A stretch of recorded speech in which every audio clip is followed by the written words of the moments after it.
La suite du grand oral d'Alexis Corbière, député La France Insoumise, porte-parole de Jean-Luc Mélenchon face à Marianne Soubry, Johnny Blanc, Daniel Riolo. Avant de donner la parole à Johnny, J-1 avant l'intervention d'Emmanuel Macron, grande conférence de presse. Alors, ce qui est assez bizarre, c'est qu'on a déjà les propositions, même si elles n'ont pas été prononcées par le chef de l'État, mais elles sont sur la table, elles ont été dévoilées par la presse, puisqu'il avait enregistré son intervention qui a été annulée pour cause d'incendie à Notre-Dame. Est-ce qu'il doit revoir sa copie sur la base de ce que vous avez pu lire ici ou là ?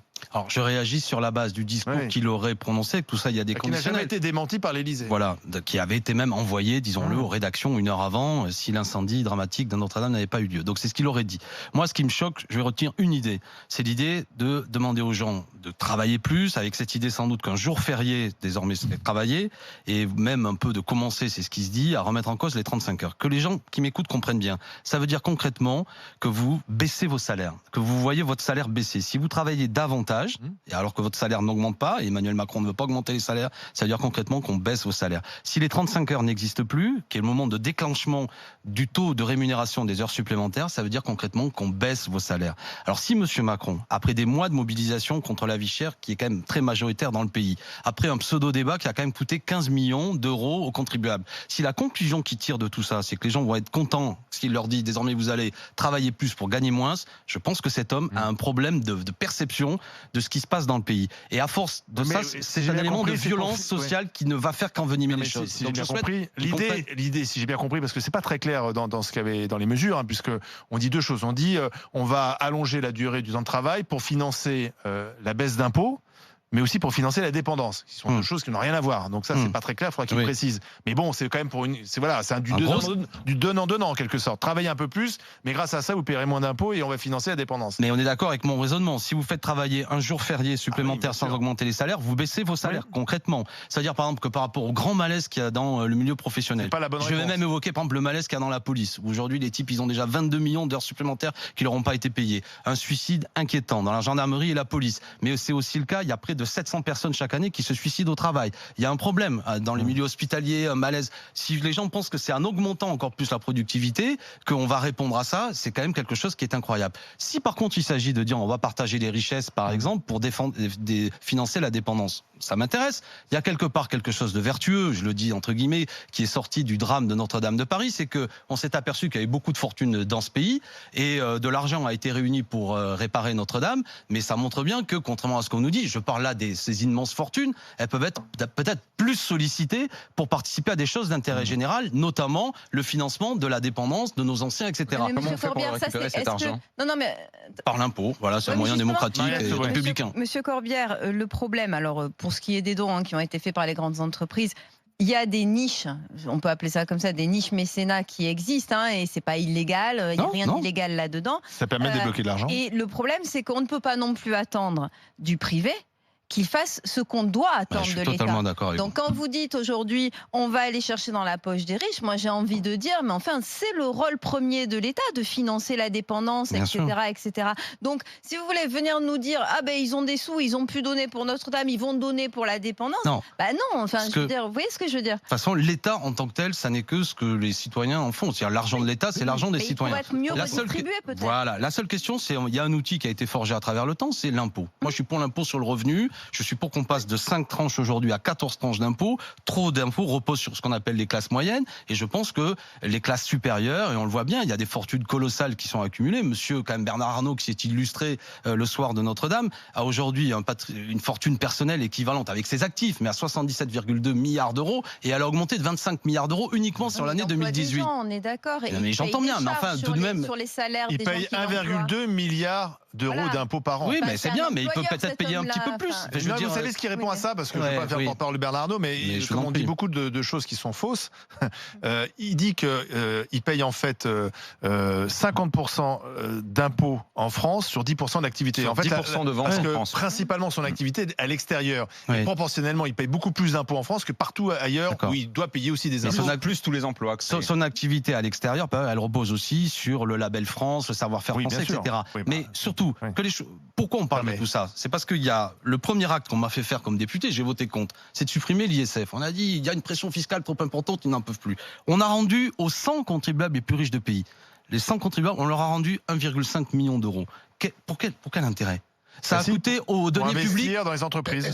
Ça a coûté aux deniers publics 4 milliards d'euros. D'accord? C'était à peu près ce que rapportait l'ISF. Bon, est-ce que c'est utile? Alors que ces 4 milliards, on en a besoin. Le paradoxe, si on parle budget de la culture, le budget de la culture, c'est en tout 10 milliards d'euros. Le budget sur ces 10 milliards qui est consacré à l'entretien de tout notre patrimoine national, dont nous sommes si fiers, c'est 1 seul milliard. D'accord?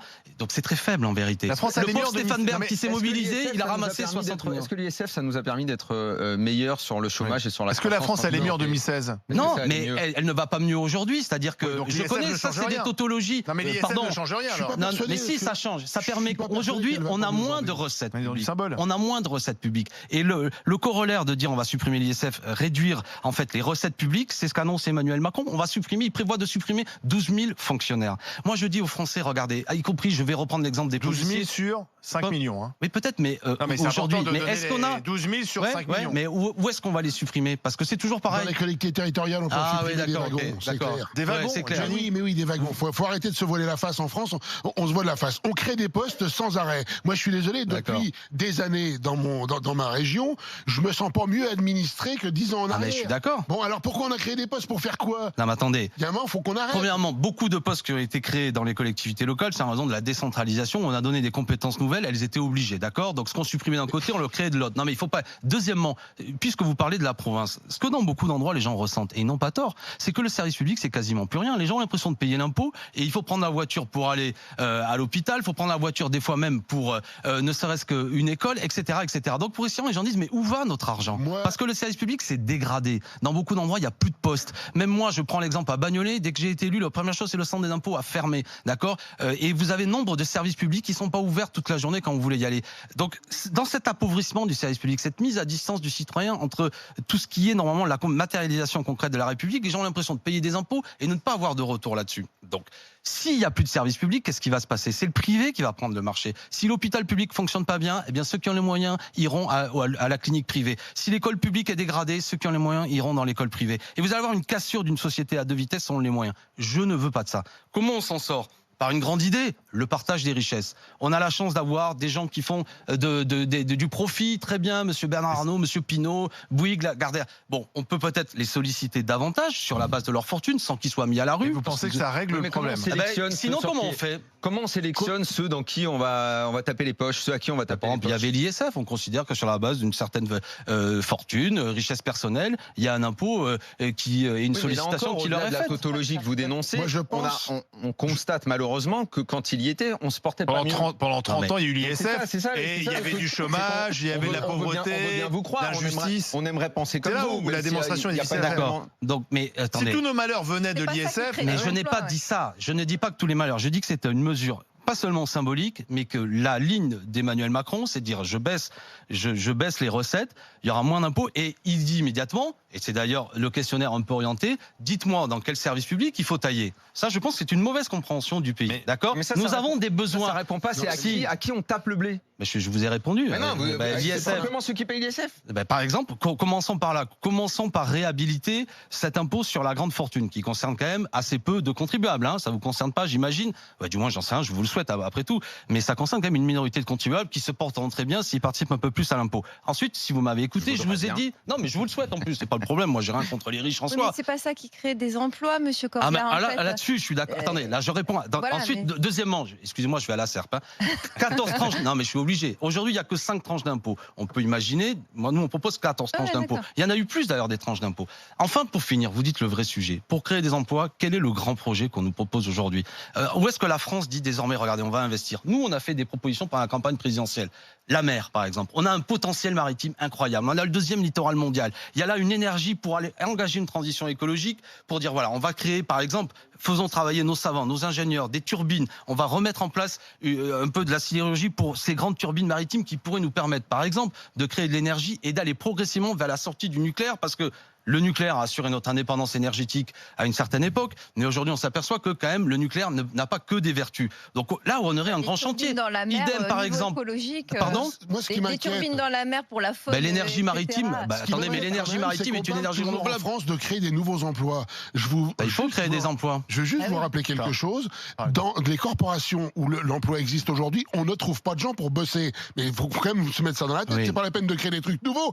Aujourd'hui, je vais dire un truc, j'ai des potes qui ont des entreprises de mécanique, de tout ce qu'on veut. On trouve personne pour bosser. Moi, je recherche des fromagers aujourd'hui. C'est introuvable. Donc, c'est pas la peine de penser. Et pourquoi c'est Ah non, introuvable ? Mais parce qu'il n'y a plus personne qui va dans les écoles, parce qu'on les forme pas, parce que voilà, parce que les parents veulent pas que leur enfant ait une formation qui a une connotation agricole, parce que c'est un boulot où il faut lever tôt le matin et puis faut bosser des fois le week-end, parce que, enfin, il y a un tas de raisons. Et vous Mais- pensez qu'il y a 6 millions de chômeurs parce que les gens veulent pas se lever tôt, etc.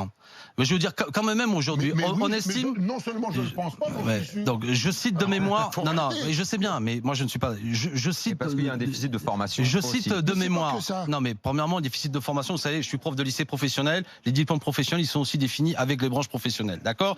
Bon. Donc, deuxièmement, quand même, je vais citer un chiffre de mémoire, il y a à peu près 5 à 6 millions de chômeurs. Je pense on estime qu'il y a 200 à 300 000 emplois non pourvus. Quand même ces emplois seraient pourvus, ça ne règle pas le problème du chômage de masse. Ensuite, il y a beaucoup d'annonces, vous savez, qui sont très mal rédigées. Il y a des taux de rémunération complètement incompréhensibles, des annonces qui sont retirées. Donc, en vérité, le mythe de l'emploi non pourvu, c'est soit dans des branches professionnelles, notamment souvent la restauration, où les conditions de rémunération sont quasiment honteuses. D'accord ? Si aussi des gens payaient un petit peu mieux, ça aiderait. Mais ça n'est pas le problème majeur. Moi, vous savez, je suis favorable à ce qu'il y ait plus de formation, est-ce que les gens puissent, faire face, et vous citez des métiers tout à fait nobles.